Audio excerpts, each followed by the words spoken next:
So I think you brought a little Mississippi man story. So yeah, I'm from Mississippi. I do have a Mississippi man story. It was very embarrassing to my state. And trust me, I'm from a state where embarrassment it's rather frequent. But Brett Favre, $1 million man Ted DiBiase, two Mississippi men. $1 million man lives in Clinton. Brett Favre is from the coast.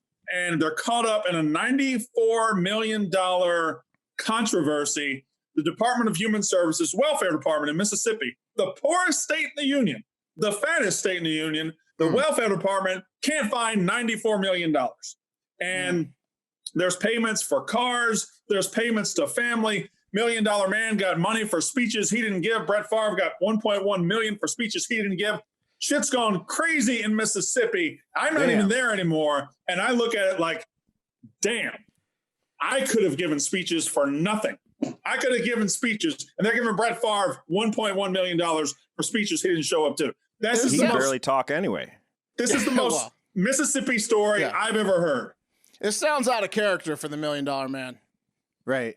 You'd think with a state that was as good at managing their budget as Mississippi that this couldn't ever go on, you know? I actually felt really good when I found out $1 Million Man was involved, because I'm like, that really makes sense. Is this a work? He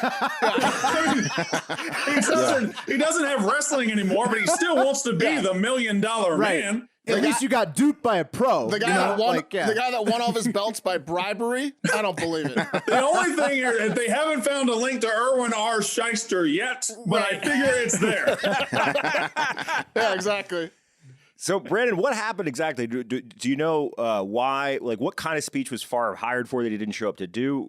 What happened? I don't really know what kind of speech he was hired to do. I know he was hired to do two speeches.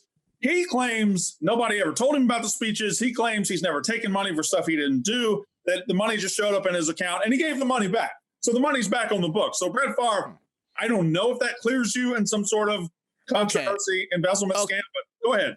Okay, but like, you know, Brett Favre, $1.1 million is not like a huge amount. He's made a lot of money in his life, but wouldn't you notice like big chunks of money going into your account or no? I don't know. I think you would if you looked at your account, if you were in charge of your account. I don't know that he's in charge of his accounts. Okay. Yeah. I mean, someone's in charge of his accounts. So what do we think happened? I do think $1 Million Man doesn't have accounts. $1 Million Man just has all his cash in his house like Scrooge McDuck. For sure. That's absolutely true. And $1 Million Man was very aware of what was going on. He knew every single movement of the cash. Does it work like if like I know when I don't have a lot of money in my account, I don't look at it? Does it work the opposite way where you have too much money in your account, you don't look at it? I would look all the fucking time. Yeah, me too. Yeah, probably so. I'd always have an erection too if I was Favre. I already do. Yeah. Just look at that. Just feeling bad. Oh man, that's sexy. So what's going to happen? Like, are people getting arrested? Like, I don't think anybody's getting arrested. Well, actually, I take that back. 5 people were arrested or indicted or whatever you get for a white collar crime. It's not quite arrested, right?